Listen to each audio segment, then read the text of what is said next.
My name's Martin. I was already standing at the edge and considering leaving my marriage long before everything finally fell apart. For a while, I had been living in a marriage that felt more like a slow fade than a shared life. But I knew it was time to go during the family barbecue where I was laughed at. That night, after everyone had left and the house was quiet, I disappeared. My wife Julie and I were married for just over 8 years. In the beginning, we were like most couples, but deeply connected. We had plans. We didn't just want a house, we wanted a home. That was the dream we signed up for. And for a while we chased it together, but somewhere around year 5, things started to shift. It wasn't sudden, and that's what made it harder to notice. The turning point came when we started trying for kids. We wanted them badly, both of us. But when months turned to years with no success, we turned to fertility clinics, appointments, injections, tests, and schedules. We tried everything they told us to try. Every month was a new hope, and every month ended with a silent disappointment that filled the room like smoke. I saw what it did to Julie. She became quieter and withdrawn. At first I thought it was just stress. We were both hurting. But somewhere along the line she stopped trying altogether, not just with the treatments, but with me. She gave up on the dream, I think. When it became too painful to hold on to, she just let it go completely. And with that, it felt like she let go of our marriage too. The affection that once came easily faded, and in its place was this cold, polite distance. We still lived in the same house, slept in the same bed, ate at the same table, but it felt like I was living with a stranger, and the silence between us grew heavier every day. What hurt the most was that she didn't seem to notice or care. She had shut down emotionally. I told myself that love meant holding on even when the other person let go. So, about a year and some months before everything finally broke down between me and Julie, her sister showed up at her door. She had just gone through a nasty split with her husband. I'm talking full-blown shouting matches, cheating allegations, and even police being called to their house a few times. It was a mess, and understandably, she needed a break.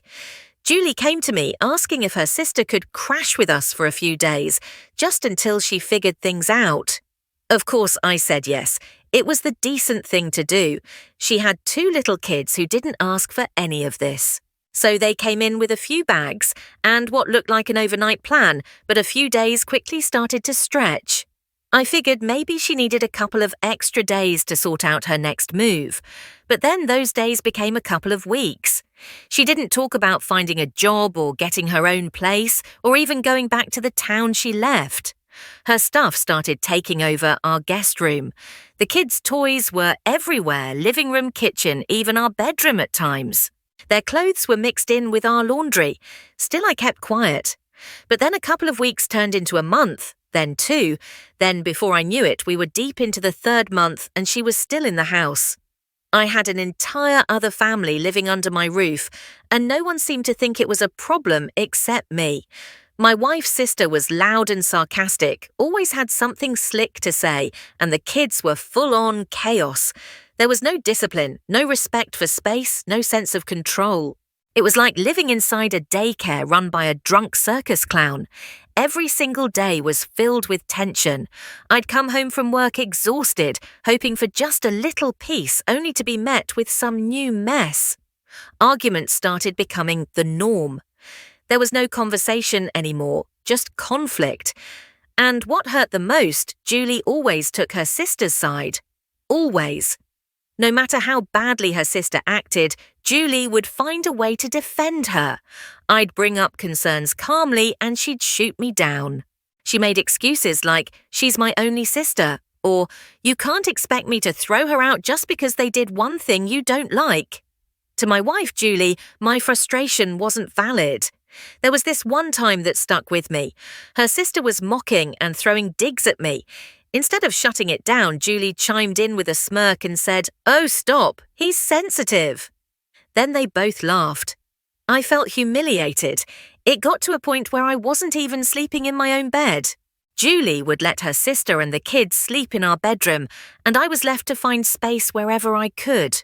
Now I know some people might hear all this and think, why didn't you just leave? And trust me, I asked myself that too, but it wasn't that simple.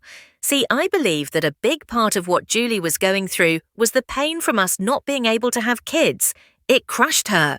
And I thought if we could get through that and find a way forward together, then the love we once had could come back. So I stayed longer than I should have, believing that our marriage still had a chance. But deep down, I was starting to realize I was getting tired. One day, I had reached that point where love alone wasn't enough to keep me rooted in a house where I felt like a stranger. So I booked a quiet consultation with a divorce lawyer. Told the lawyer the facts. Weeks after that meeting, the divorce papers were drafted and ready. But I couldn't bring myself to serve them, not because I thought she'd change, but because some part of me still wanted her to look at me the way she used to, even if just once more. Still, as I waited, the tension didn't reduce. I made a mental to-do list and started checking things off one at a time. The first thing I did was quietly pack some of my essentials, clothes, documents, sentimental items, and stored them in old moving boxes. I labelled them vaguely, just in case anyone found them. After that, I rented a small storage unit outside of town, paid in cash. It was the kind of place no one would ever think to look. I started slowly moving the boxes there, a few at a time.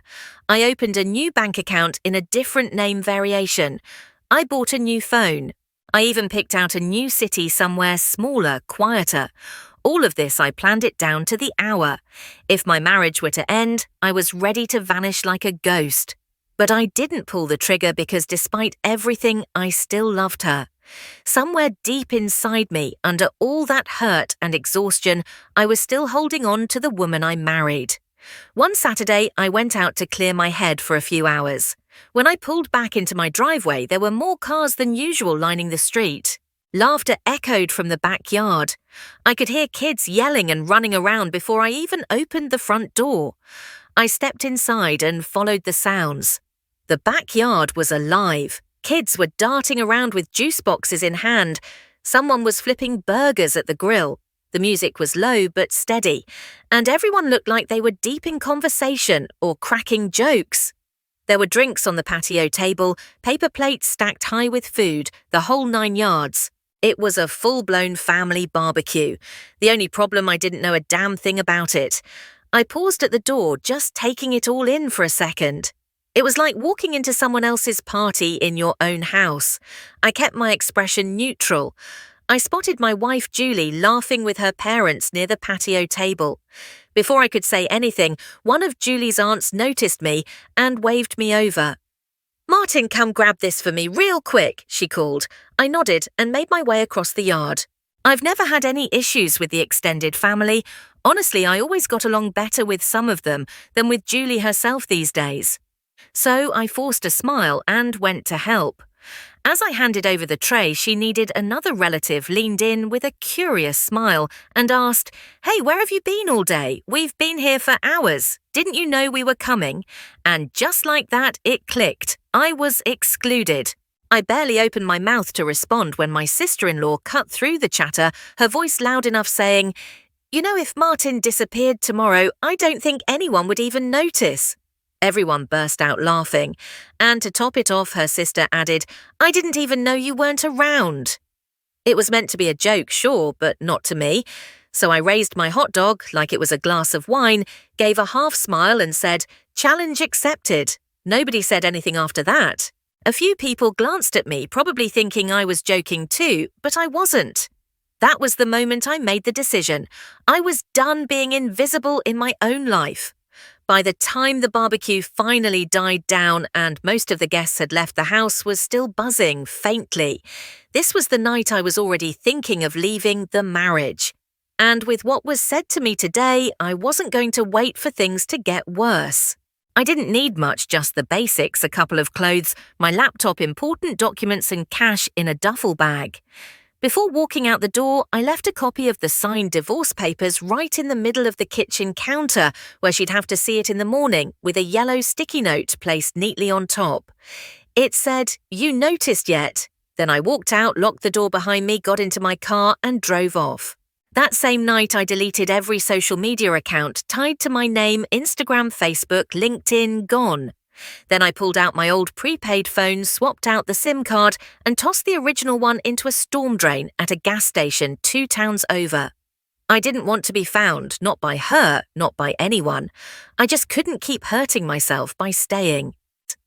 I drove to a small cabin I'd seen earlier that was listed on an obscure classified site owned by a retired guy who didn't ask too many questions.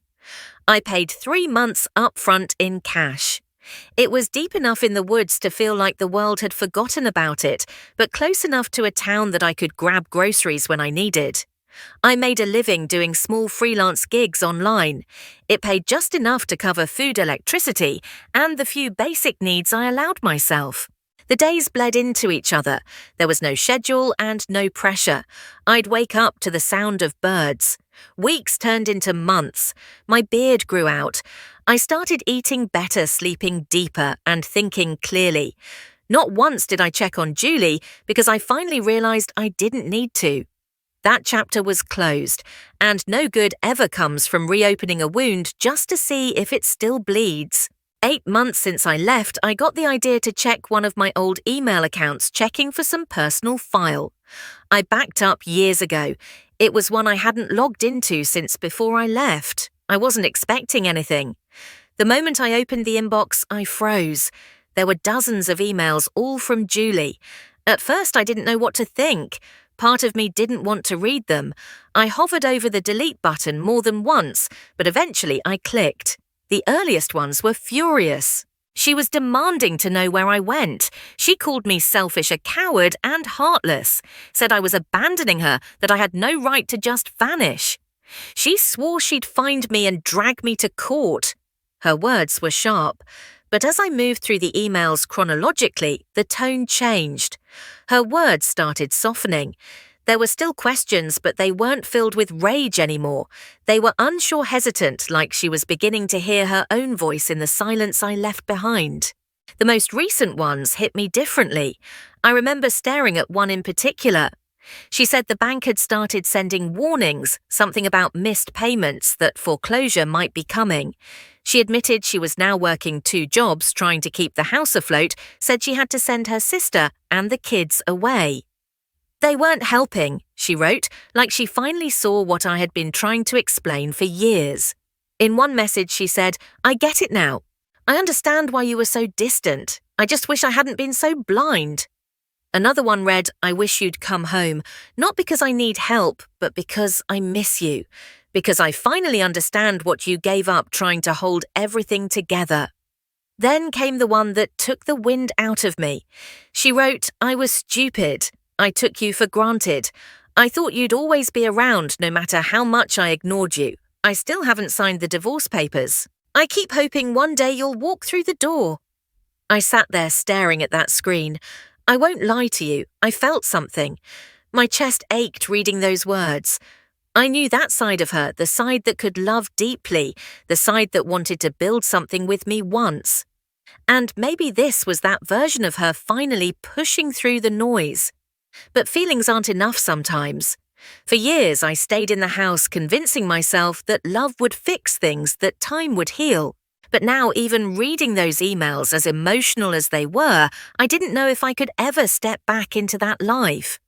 At this point, it had been exactly a year since I vanished, a full year of living off the grid, cutting ties and breathing freely for the first time in a long time.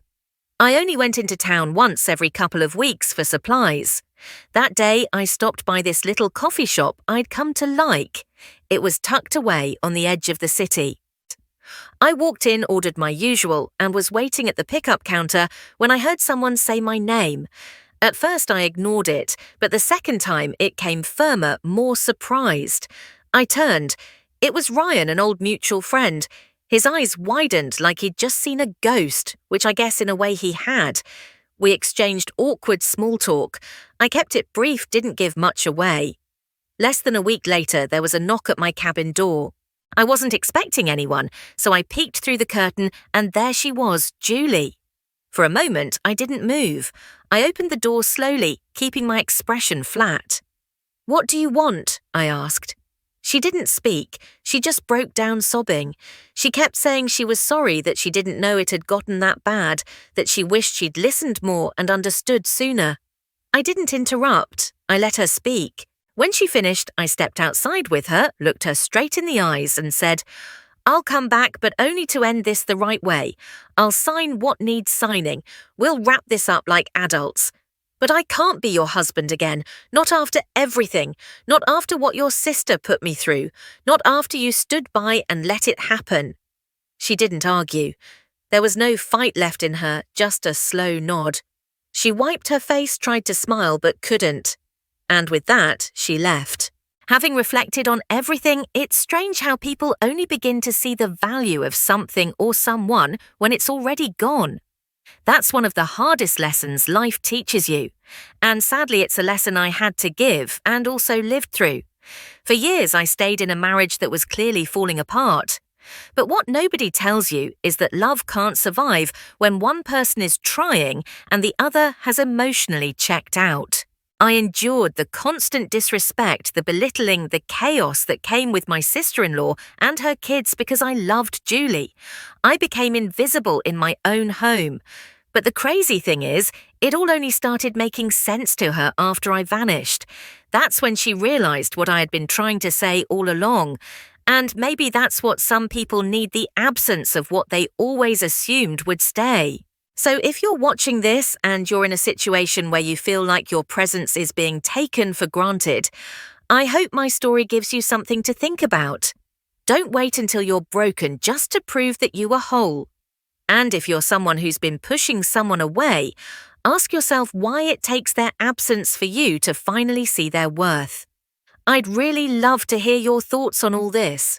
Drop a comment, share your own experience. If you've been through something similar, or even if you haven't, tell me what you think. And if you know someone who might need to hear this kind of story today, please share it with them. You never know who's sitting quietly with their bags already packed, just waiting for one more reason to disappear. Thanks for being here.